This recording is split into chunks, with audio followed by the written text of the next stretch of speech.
All glories to the assembled devotees. All glories to the assembled devotees. All glories to the assembled devotees.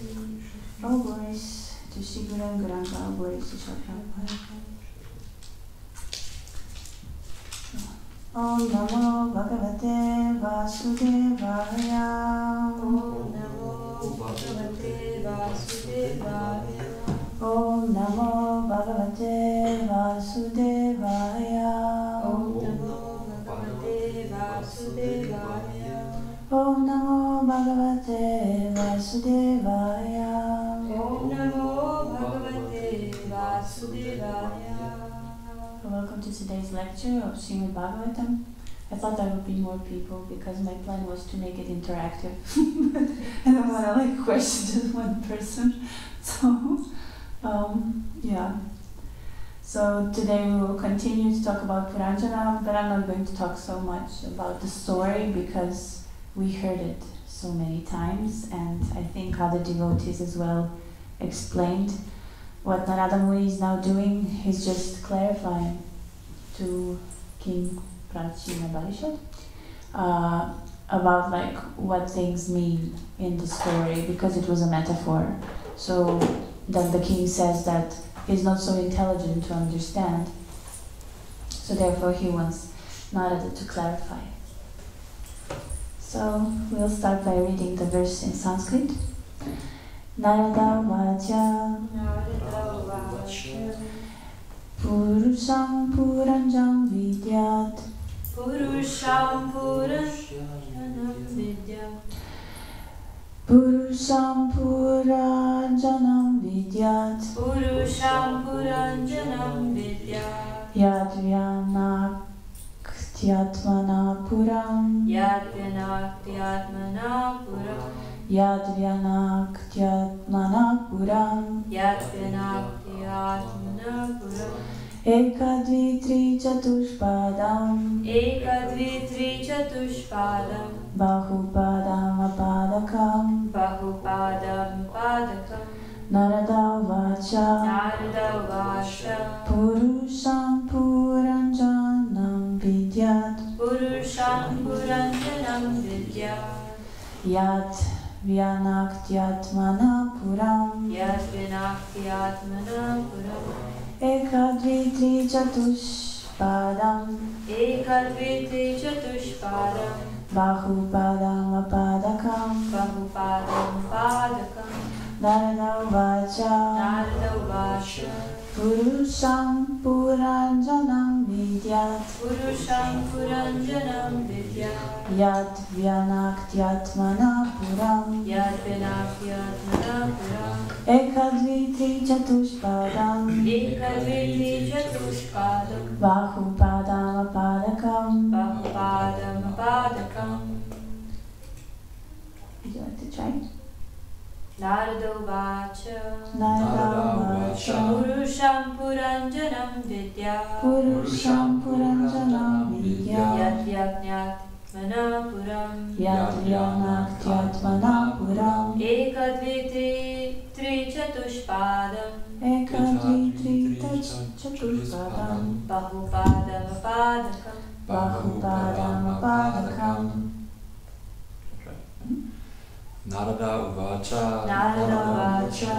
Purusham Puranjanam Vidyat. Purusham Puranjanam Vidyat. Yat Vyanakti Atmana Puram. Yat Vyanaktyatmana Puram. Ekadvitri Chatuspadam. Ekadviti Chatushpadam. Bahupadam Apadakam. Bahupadam Apadakam. Want to try? Narada Uvacha. Narada Vacha. Purusham Puranjanam Vidyat. Purusham Puranjanam Vidyat. Yat Vyanakti Atma Puram. Yat Vyanaktyatmana Puram. Shradvitri Chatuspadam.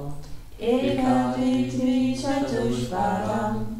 Bahupadam Apadakam. Bahupadam Apadakam. Narada Vacha. Narada said, Purusham, the living entity, the enjoyer. Puranjanam, King Puranjanam. Vidyat, one should know. Yat, inasmuch as. Vyanakti, he produces. Atmanaha, of himself. Puram, dwelling place. Eka, one. Dvi, two. Three, three. Chatupadam, with four legs. Bahupadam, with many legs. Apadakam, without legs. Yes. Translation and preface by His Divine Grace, A.C. Bhaktivedanta Swami Srila Prabhupada Ki Jai. So the great sage Narada Muni continued, you must understand that Puranjana, the living entity, transfigurates according to his own work into different types of bodies, which may be one-legged, two-legged, three-legged, four-legged, many-legged, or simply leggedless. Transfiguration into these various types of bodies, the living entity, as the so-called enjoyer, is known as Puranjana. Purport. How the spirit soul transmigrates from one type of body to another is nicely described here. The word ekapada, one-legged, refers to ghosts, for it is said that ghosts walk on one leg. The word dvipada, meaning bite, refers to human beings. When he is old and invalid, the human being is supposed to be tripped or three-legged because he walks with the help of a stick or some kind of a cane. Of course, the word chatushpada refers to quadrupeds or animals. The word bahupada refers to those creatures who have more than four legs. There are many insects such as the centipede, I don't know what that is. It's the thousand. Okay. And also many aquatic animals that have many legs, like crabs, for example.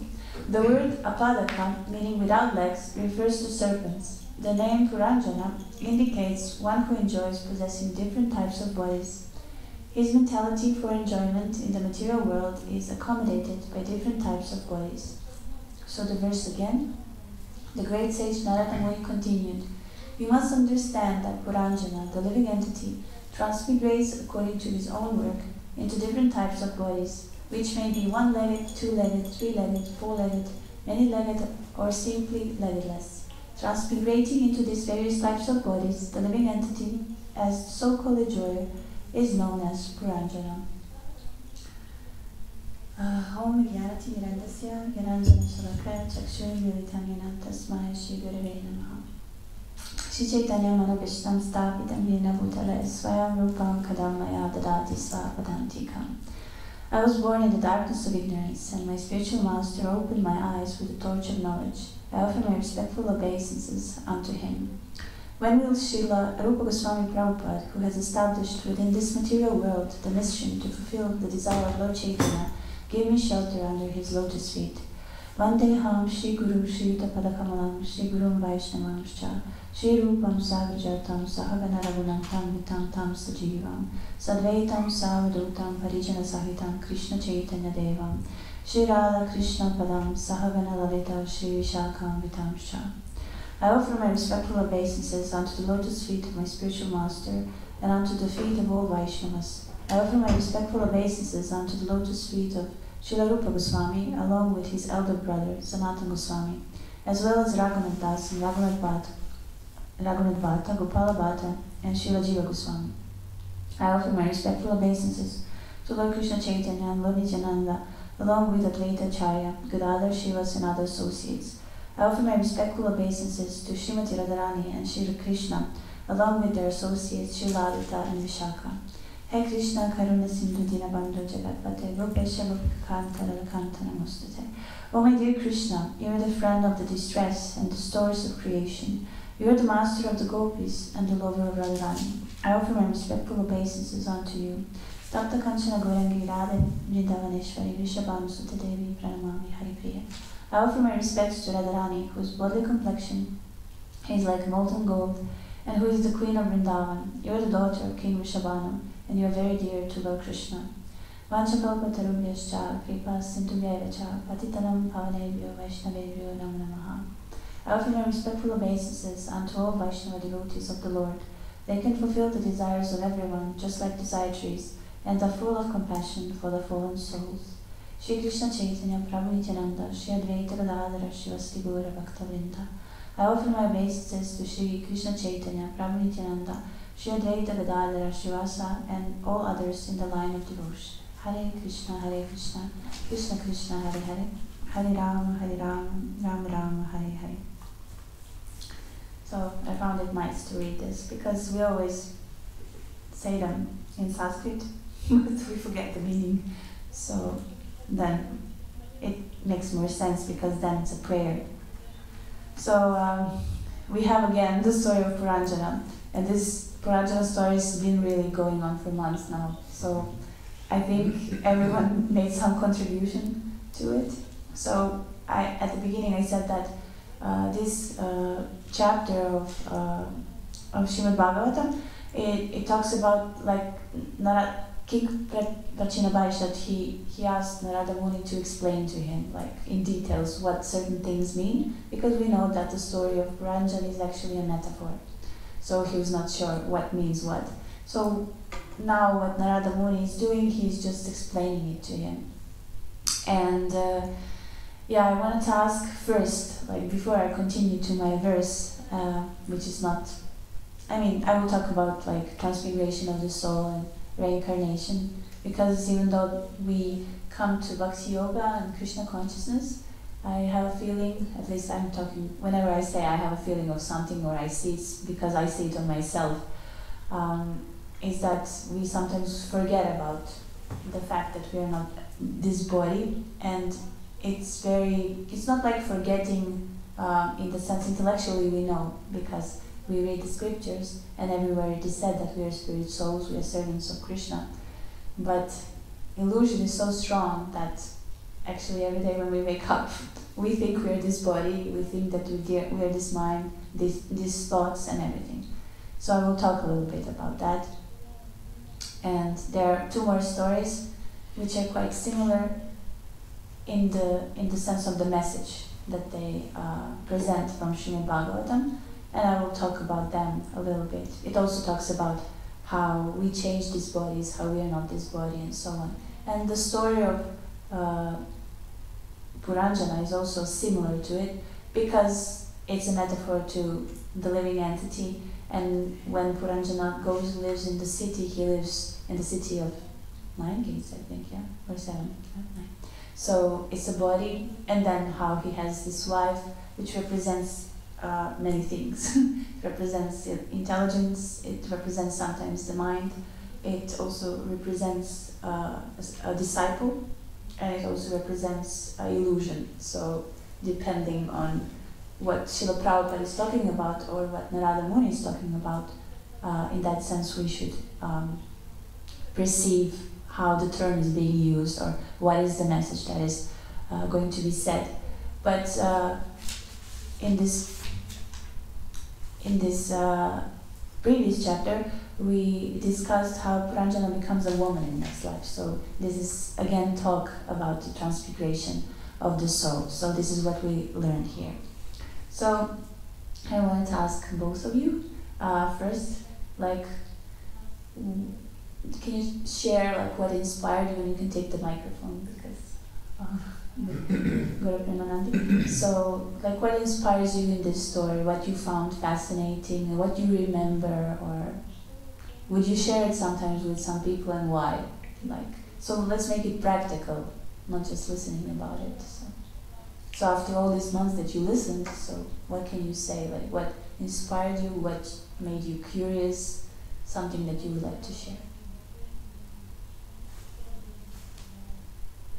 Both of you. On this history. On this history. Yeah. Story. Yeah. I'm first time hear this story. Doesn't matter. It makes maybe some impression on you.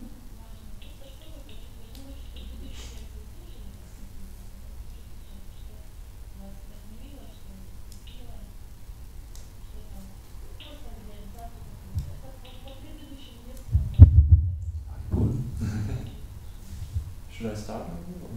Yeah. You can think about it. Okay. What inspired me? Yeah. Or I can tell what I remembered. What? Yeah, like Yes. what fascinated you? Yes. Like. At first, I remembered what was fascinated me was like his wife was massaging him, or serving him actually. I think when he was already left his body, and she didn't notice for the first, I think. And I was like, really, whoa, this is like topmost relationship, or so, how to say. And this really fascinated me, like this, often both. And also that I remember it was you giving the class, I think, when it was described that she wanted to enter the fire also. Sati. Yes, Sati, yes. I was really, like, I heard of this before, but not in like this whole general terms. Or with all the specific things actually that you mentioned then.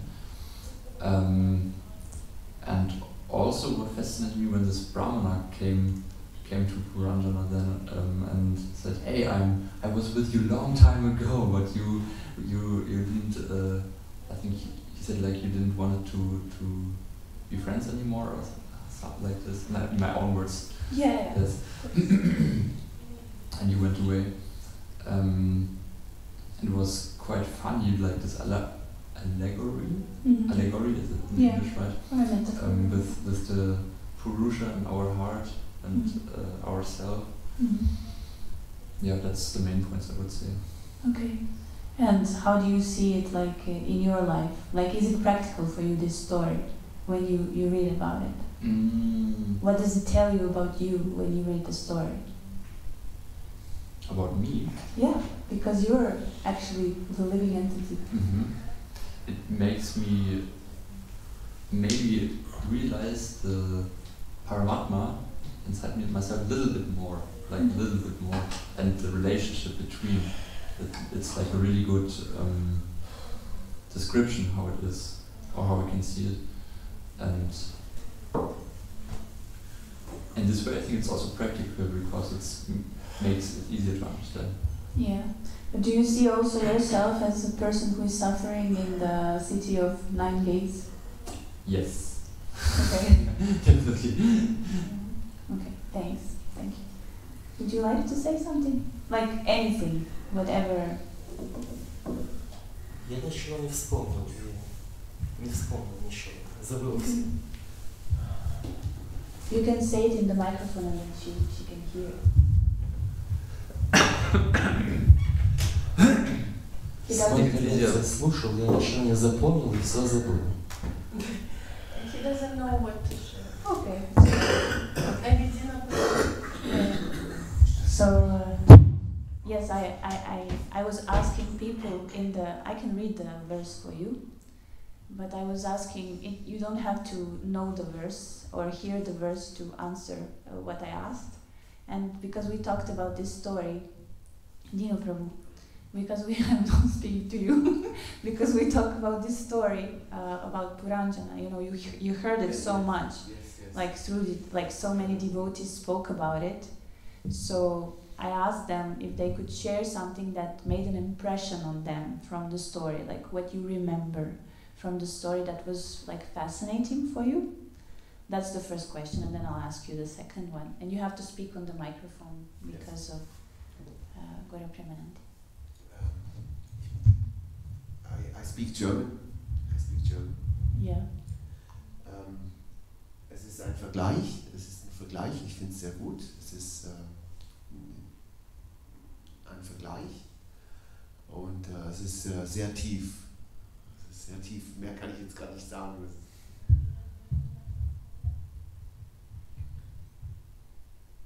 Yeah, I understood 50%. Yeah, but okay. But do you think it's practical for you, like in your life? Can you see yourself like this living entity that is actually suffering? Ja, auf jeden Fall. Ja, auf jeden Fall. Das ist sehr, sehr hoch und es muss halt umgesetzt werden, 1:1 in die Umsetzung.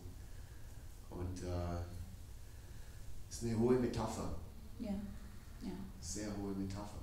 Aber es ist gut, ja. Okay. No, it's okay. Thank you very much. I just wanted, like, because sometimes it's very good to listen. That's our duty to listen. But we remember more when we speak. Like, you hear a story, and then actually that's why it's Shravanam Kirtanam. Like, we hear from others, but then we also share. And that's the way how you build a community in Krishna consciousness. Because association with devotees means that we associate in the sense that Krishna is in the center, and Krishna is in the center if we speak about him. So it's very nice. So I would encourage you to, if you have a friend with whom you're close and you get along with this friend very well, it's very good to read. And then, for example, you can read one verse of Bhagavad Gita, and then you can talk about your realizations of the verse. And that's how you actually make your friendship deep on the spiritual level. So that's actually what devotees should do. And it's like we do a Sankirtan in Krishna consciousness. Sankirtan means that we chant about the Lord, like in a congregation of devotees, right? But it can be done in 2 ways, because Krishna incarnated as the holy name, right, in this age of Kali. So then we have his association if we perform Sankirtan to this congregational chanting of the holy name. And if Krishna is pleased by our endeavors, he comes, he says that he's not in the heart of the yogis or wherever. He says it in this verse of Srimad Bhagavatam, but he says that he's always in the place where the devotees glorify him. And the other aspect which we worship when we perform devotional service is Radharani. So Radharani incarnated as Srimad Bhagavatam, like stories about Krishna in the age of Kali. So we worship the divine couple. So we worship the holy name and Srimad Bhagavatam in the practical sense. So this is how we come closer to each other and to Krishna. And Krishna also purifies us through listening, because it is said at the beginning of Srimad Bhagavatam that this Bhagavad Purana is brilliant as the sun, and it came in this age of Kali to bring light to the people of this age so that they can have some relief. And it is also said that that it does not propagate, it does not propagate a cheating religion. And what is a cheating religion? So cheating religion is the one who talks about things on the bodily platform and who gives you sense gratification, economical development, who talks about moksha or liberation in the sense of merging into Brahman, because that's not the highest thing that we can achieve. And what else? Sense enjoyment and economic religion. Like if it propagates just religion. But usually people, Srila Prabhupada talks about that at the beginning of Srimad Bhagavatam, that in history, religion as such was used for sense gratification. So, and why, and in which sense?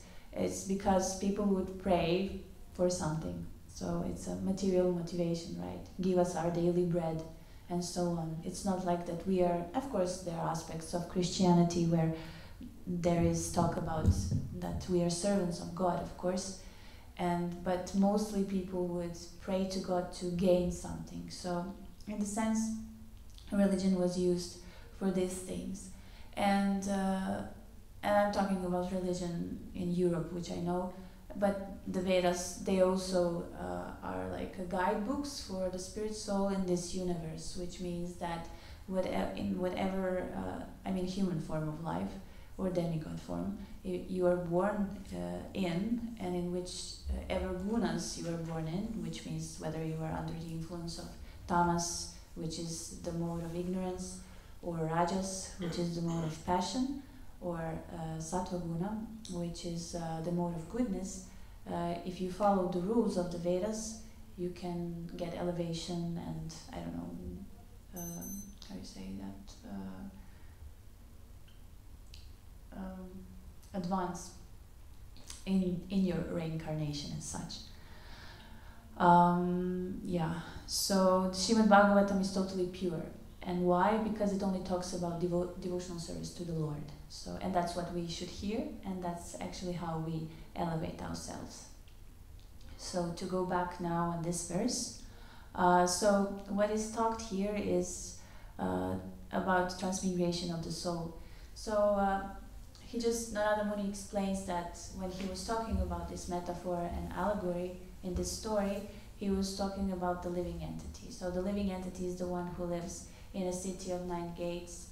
It has intelligence, it has mind, and due to the senses, there are certain reactions. So we learned about that. And usually if the spirit soul is not spiritual, usually it suffers. And the way it suffers was shown in the story of King Puranjana. So we suffer, but then when Puranjana becomes a woman in the next body, and when the husband dies, then Brahmana visits, and then he gets this transcendental knowledge about how he's actually a spirit soul, and how there is a super soul which is situated in our hearts, and which is our friend that we actually forgot. And until we understand that, and we can only understand that if we meet a pure devotee. So the pure devotee is the one who has Krishna and who has transcendental knowledge. And whether you meet someone who gives you a book and then you receive this knowledge through the books of Prabhupada, or whether you meet someone who has this knowledge and this person speaks to you, and he gives you or she gives you a mercy in a way, and opens the door to liberation by this association. And if you get attached to this person and to this knowledge, then definitely you can make spiritual progress. But until you do that, you must transmigrate from one body to another. So in this verse it is said how according to our work, which is karma, so activities that we perform, it's called karma. And if you want to know more about these terms, they are all explained in the Bhagavad Gita, because Bhagavad Gita talks about karma or activities. It talks about Ishvara, or the Supreme Personality of Godhead. Then he talks about Jiva, or the soul, or the living entity, time, Kala, and Prakriti, material nature. And what is material nature? It is a field in which we perform activities. So we are put in this material universe to perform certain activities, and according to activities we get a certain karma, and then we transmigrate from one body to another. And then we acquire different types of bodies. And then this verse says, which can be one-legged, which means ghosts. It is said that in the Vedas the ghosts walk on one leg, and usually it is described in the Vedas that the lifespan of a living entity, like a normal lifespan that we get when we live in a human form of life, is 100 years. And usually if you're not very spiritual, if you do not fulfill the time limitation, if you die before 100 years, usually this person gets, a person who is not very pious, who lives as people live in Kali Yuga, gets a ghost body. And then when the person comes to 100 years, then again it transmigrates. Of course, everyone lives in different conditions, but this is like generally said that if a person is not pious, not religious, then this is the person, because we have attachment to our form of body. And if you watched movies, I mean, movies can be, in my opinion, sometimes also used in Krishna consciousness, because we said that the soul is full of knowledge. So some ideas, and some ideas that can be seen in the movies, they come from actually spiritual knowledge. And for example, the movie Ghost is quite cool, because it talks about how this guy gets killed and then he remains in the form of a ghost, and then he saves his girlfriend, blah blah blah, and so on, because he was killed, and then he reveals his murderer and so on. But what we can see in this movie is that when he left the body, he still has a perception of himself as he is this body. So he still thinks that he looks like that, you know. So that's why the ghosts are usually shown like they looked when they had a body. But that's not how actually the spirit soul looks like. And that's why we have, as we said, maybe you can say, I can ask you, so what types of bodies do we have?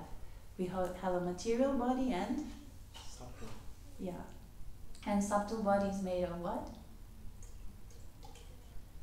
Energy.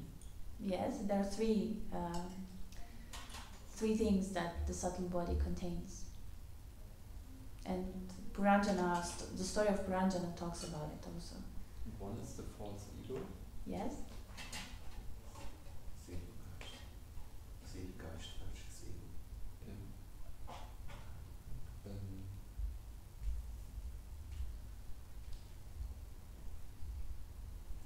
Mind. Mind, yeah. And? Intelligence. Yes.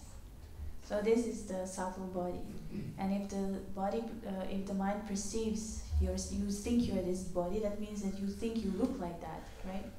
So when you leave the body, you still think you look like that, because all the desires that you have are in this subtle body. And that's why the ghosts suffer very much.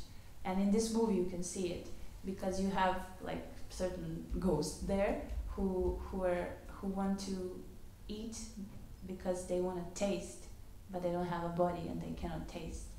Maybe they feel they want to smell something, but they don't have this body to smell. They want to touch something, but they don't have a body to touch.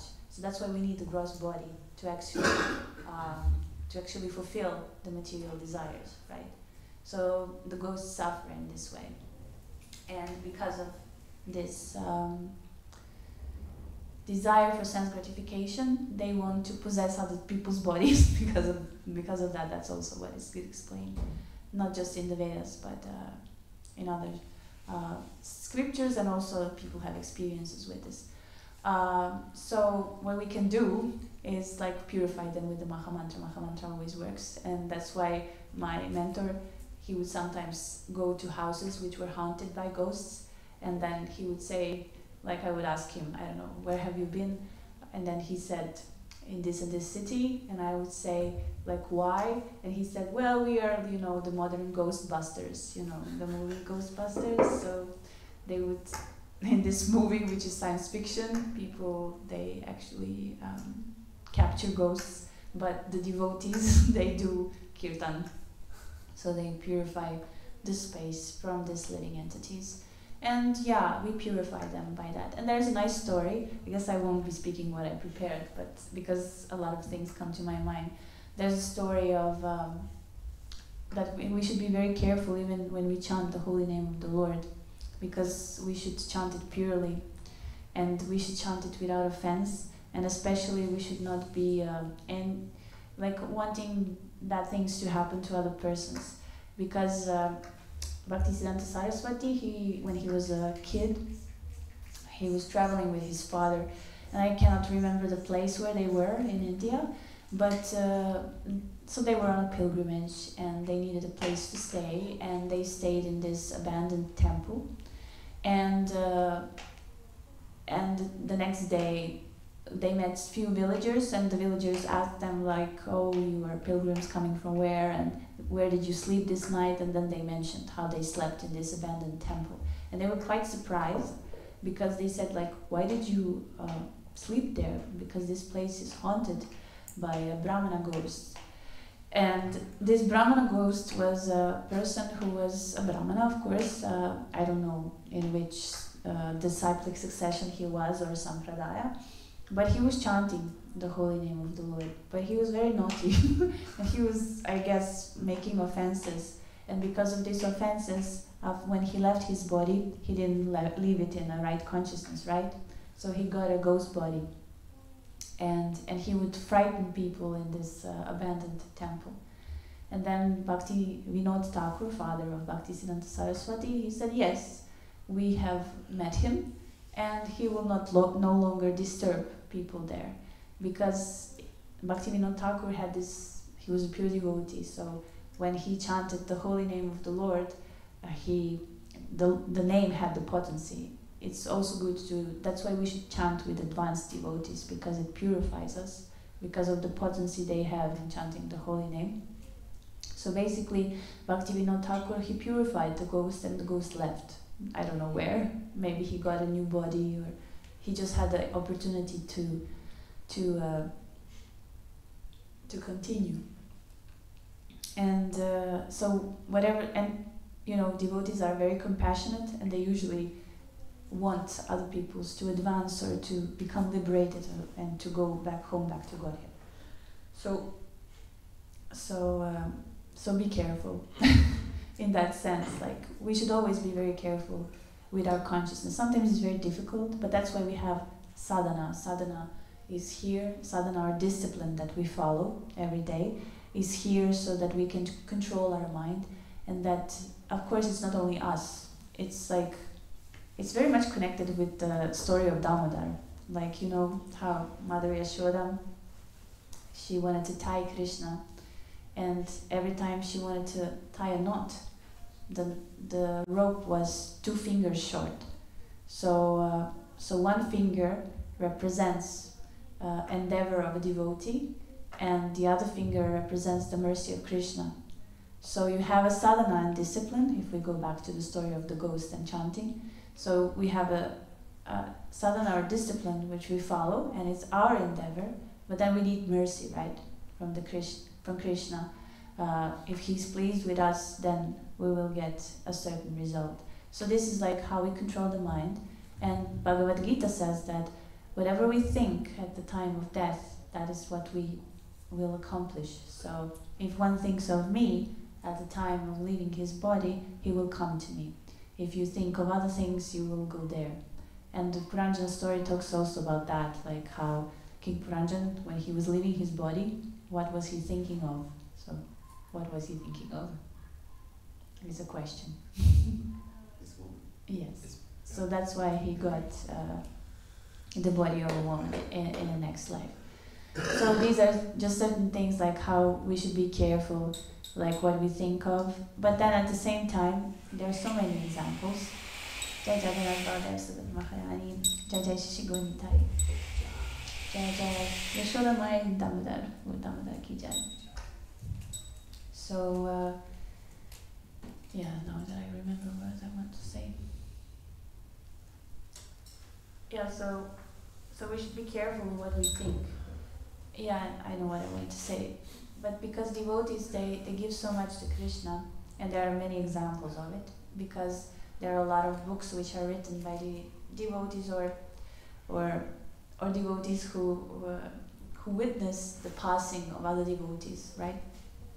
So, because we give ourselves in the devotional service, and that was the question also that one devotee asked Srila Prabhupada. He said, like, what happens if a devotee, he practices all his life, and then at the time of death, he doesn't remember Krishna? Or something happens, like he gets into a coma, or I don't know. There is a certain situation in which the devotee is not able to be fully concentrated on Krishna. And then Srila Prabhupada said that the Krishna will enter into the mind of such a devotee. And there's so many beautiful examples of that. I can remember an example of a god sister of my main Prabhupada's disciple, of my Guru Maharaj, because he was very much connected with her. It was in America, in Boston. So this lady, her name was Mother Isha. She was a devotee who was always like trying to induce others to chant the holy name of the Lord. So she would meet people and speak to them about the Lord and the holy name and so on. And at one point, and she was not living in the temple, she was living outside of the temple. And at one point she stopped coming to the temple. You know, no, that's why it's very important also to be personal. We should also always notice that someone stopped coming. And if we have a contact, we should call this person and just see like how he or she is doing. And then the devotees found out that she had a stroke, and that she was in a nursing home, and she didn't remember anything because of the stroke. So she forgot to walk, she forgot to eat, she forgot who she was, and she had to learn like the physical things all over again. And even when she learned it, in the sense that she could walk and eat by herself, she still didn't remember who she is, right? So my spiritual master, he went to visit her because he wanted to see her and see how she is, and whether some devotees, they brought her prasadam, and they wanted to just see, he wanted to also see like how she is. And then they came to this nursing home and they asked for her, and the people there, they were very positively inclined towards this lady, because they said, oh, Mother Isha, oh, yes, she's very nice. The only thing that she does, like the whole day, is chant Hare Krishna and telling everyone else to chant Hare Krishna. And she remembered Prabhupada, and she would just, like, you couldn't speak to her normally, but she would just say, like, chant Hare Krishna, and then she would say the mantra and so on. And that's what the devotees also saw when they came to see her. And then my spiritual master, he hoped maybe she will recognize him, but he said like maybe a little bit, but what she did all the time, like she was chanting Hare Krishna. And even then, even though she didn't remember who she didn't remember her name or anything, she was again preaching, because of just chanting like that and inducing other people to chant. So this is a very good example to see how what Srila Prabhupada said is true. Like Krishna enters the mind of a devotee, and the devotee remembers Krishna. And it's fascinating that she remembered only Krishna at this point where she couldn't remember absolutely anything else. So that's what is very much important. And so in this purport, many other types of bodies are mentioned. So two-legged means human form, three-legged means that when we are old we have a cane, so we have 3 legs, and then animals, and then these other insects that have many legs and so on. So what we do is we transmigrate from one body to another. But we always remain spirit, soul, and individual, and that's what Krishna says in the Bhagavad Gita. So in the second chapter, he explains the science of the soul in a way. So he says two very important verses. One is 2:12 and the other one is 2:13.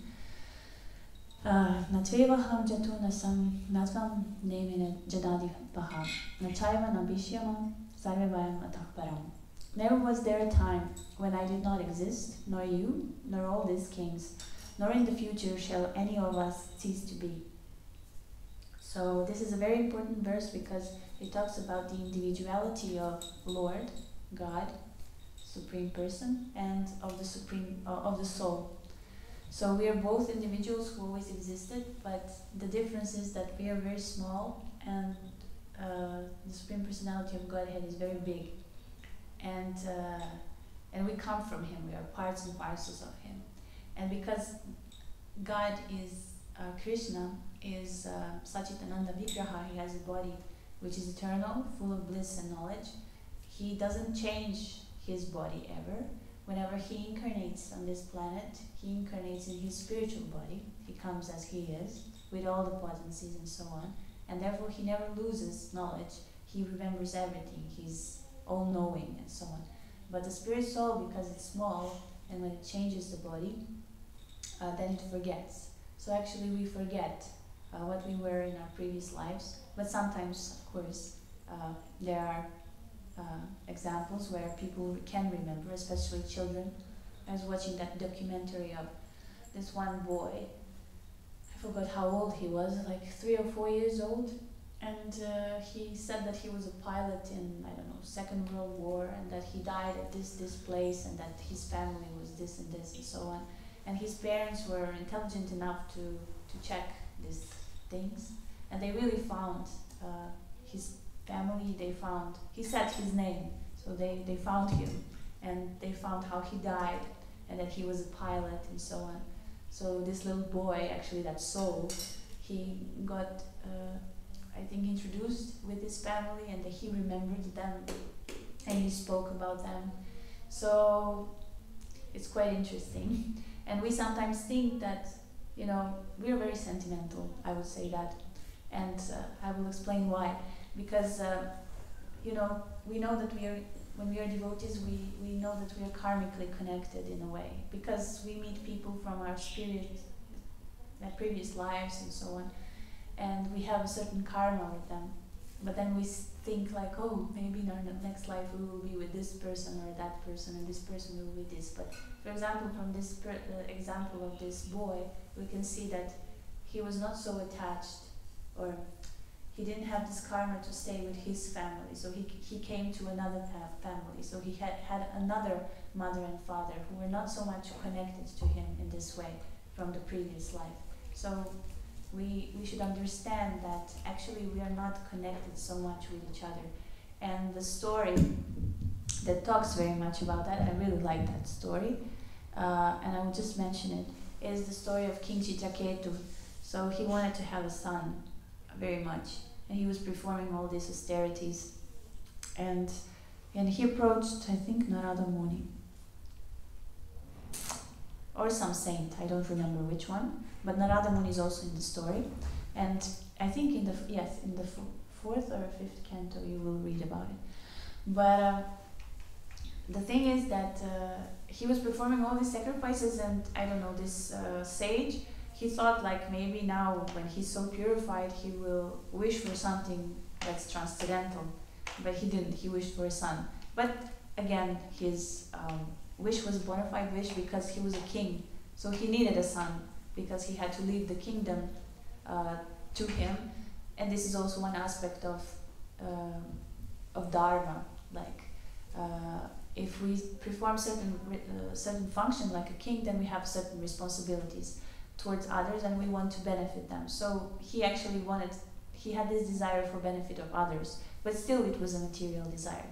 And so he got this son, and only from one queen, and he had, I don't know how many queens, but there were few of them.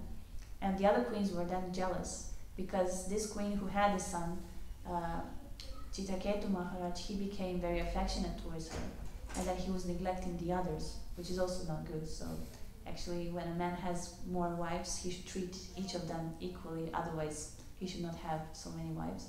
And also, if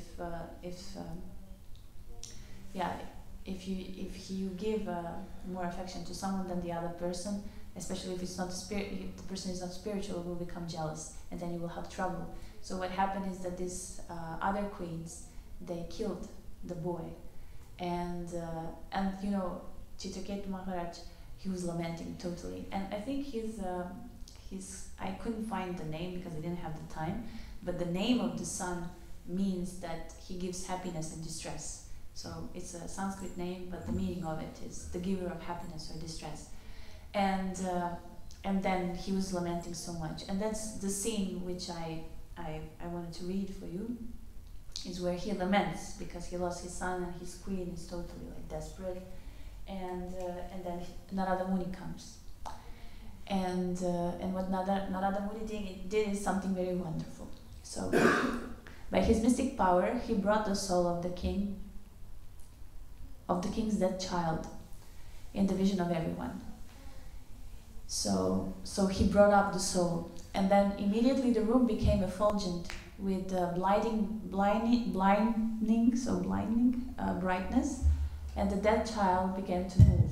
So the body, I guess, began to move. And then Narada said, so listen how he addressed him. He didn't address him by his name, but he said, "O living entity, all good fortune unto you. Just see your father and mother. All your friends and relatives are overwhelmed with grief because of your death. Because you died untimely, the balance of your life still remains.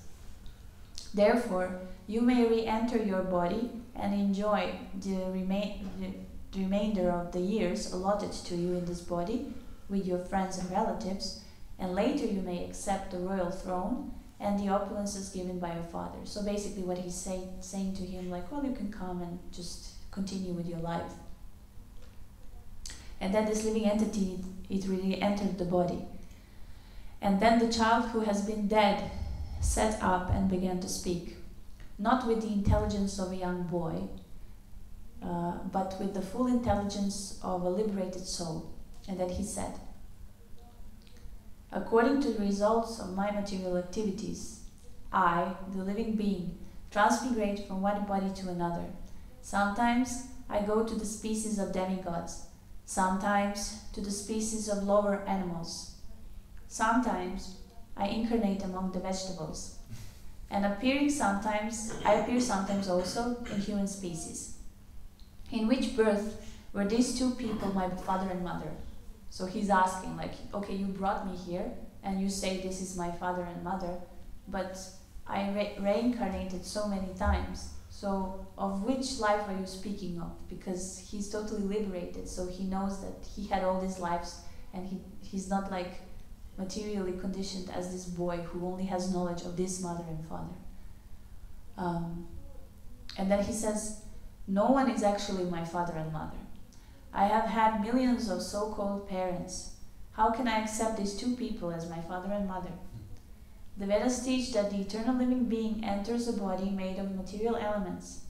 Here we find that such a living being entered a body produced by King Chitraketu and his wife. Actually, however, I was not their son. The living entity is the eternal son of the Supreme Personality of Godhead. But because he wants to enjoy the material world, God gives him a chance to enter various bodies. Yet, the pure living being has no true relationship with the material body he gets from his mother and father.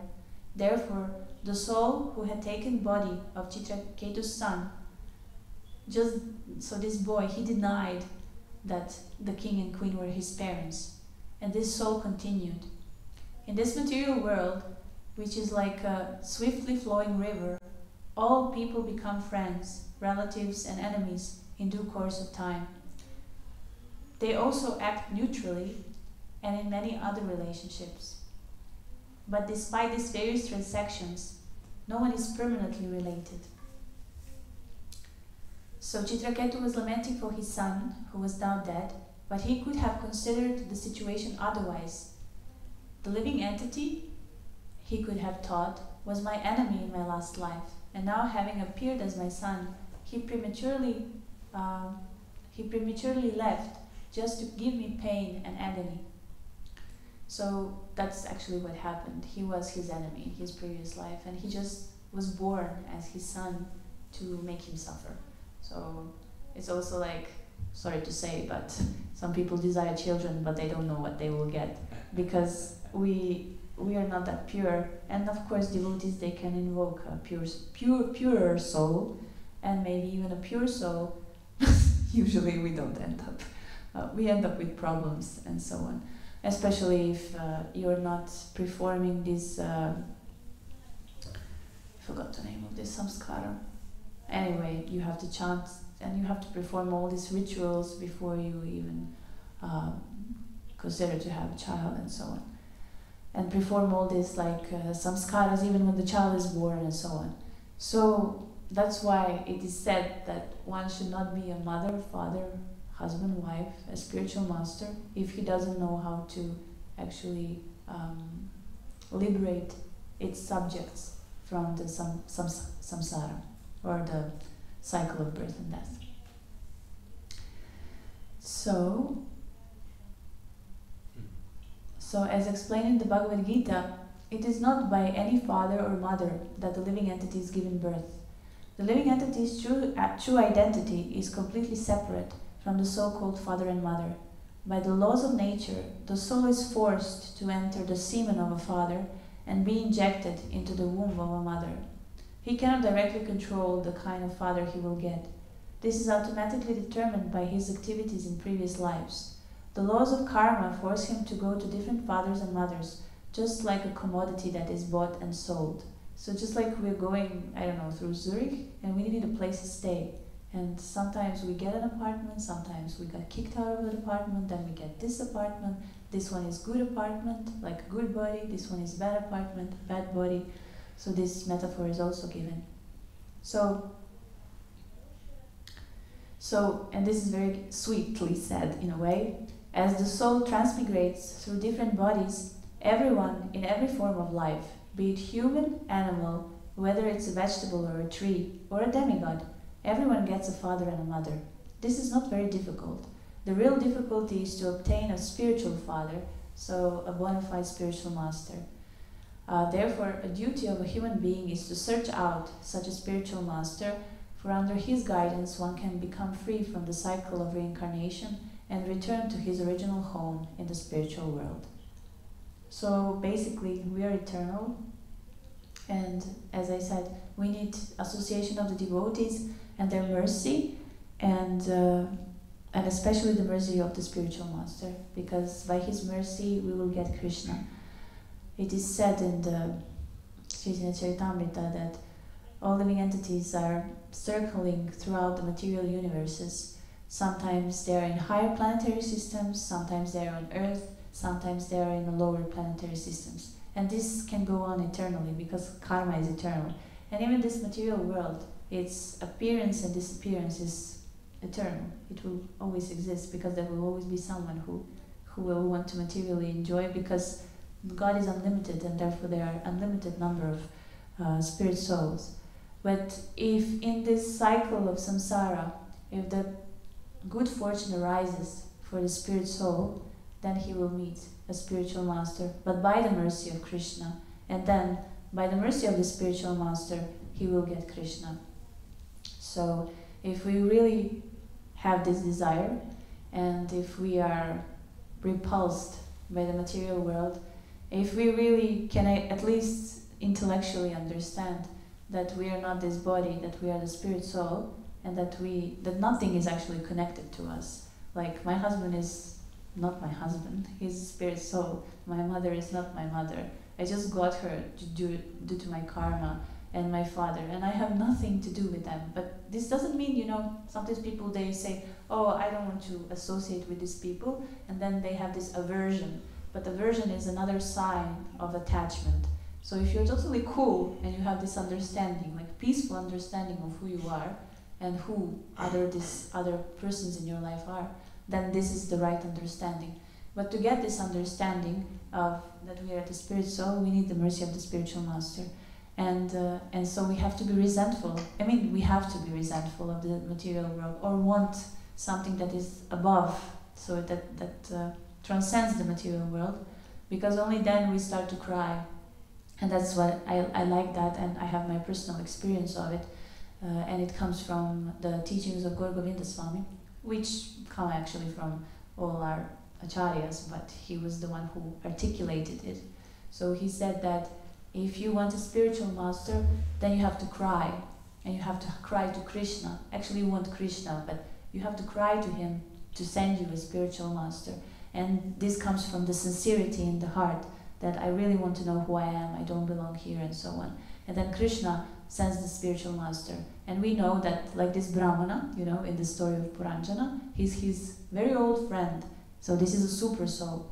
But who is a spiritual master? He's the external manifestation of the spirit soul. So that's why we say that the spiritual master is the representative of Krishna, because he is the external manifestation of the super soul in our heart. And he's so connected, and he's meant just for us. And when he speaks, it resonates like with us. And we can also, in the company of the spiritual master, we can also feel our super soul and the connection that we have with the super soul more. And as everything in spiritual life, this is bhakti yoga and spiritual science. So you have to take an experiment, and this experiment starts with you. So you have to practice it, and then you will get these realizations. So that's all I wanted to say for today. Thank you very much for listening and giving me the opportunity to speak. And maybe you have some questions, or I don't know, something to say. Yes. Can you just, because of the translation. I just have a quick question, like with the quote you read, with who is fit to be, to liberate a soul, like husband, father, this. But what I find then, almost nobody is really fit or trained to be almost in our modern world, for example. Yes, that's true. But people try, and I mean, you have this, that's why we have like Varnashram Dharma is meant for people who have material desires, but then they live according to the regulations of the Vedas, and they get purified, and they become mothers or fathers, because a mother is also first guru of a child. So mothers, fathers, I don't know, there are people who are kings in the old times, but today, I don't know, managers, presidents. So basically, if we have these roles, we should have them only if we can benefit others, of course, spiritually.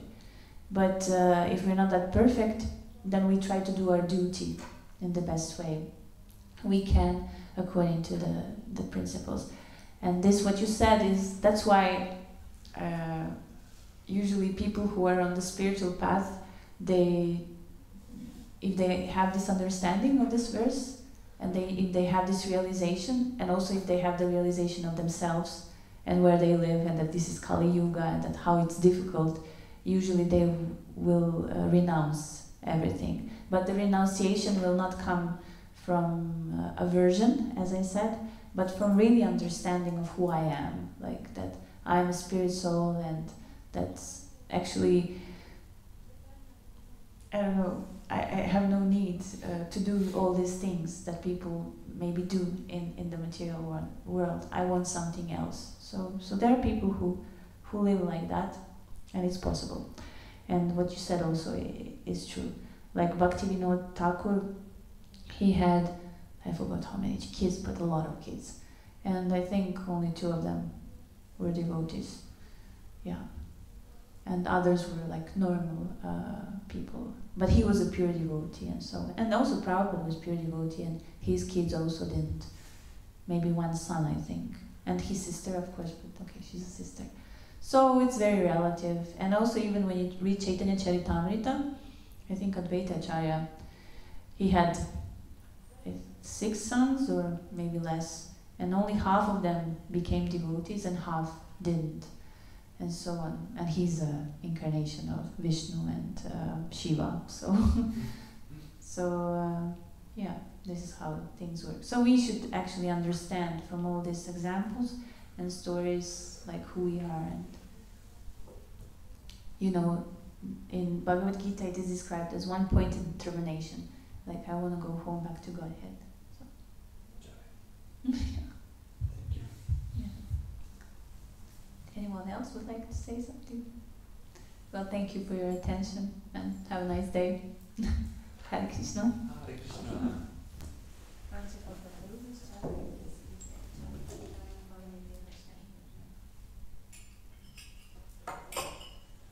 Grace Loka Pavani Devi. Erre aludnom, ez kigyáj.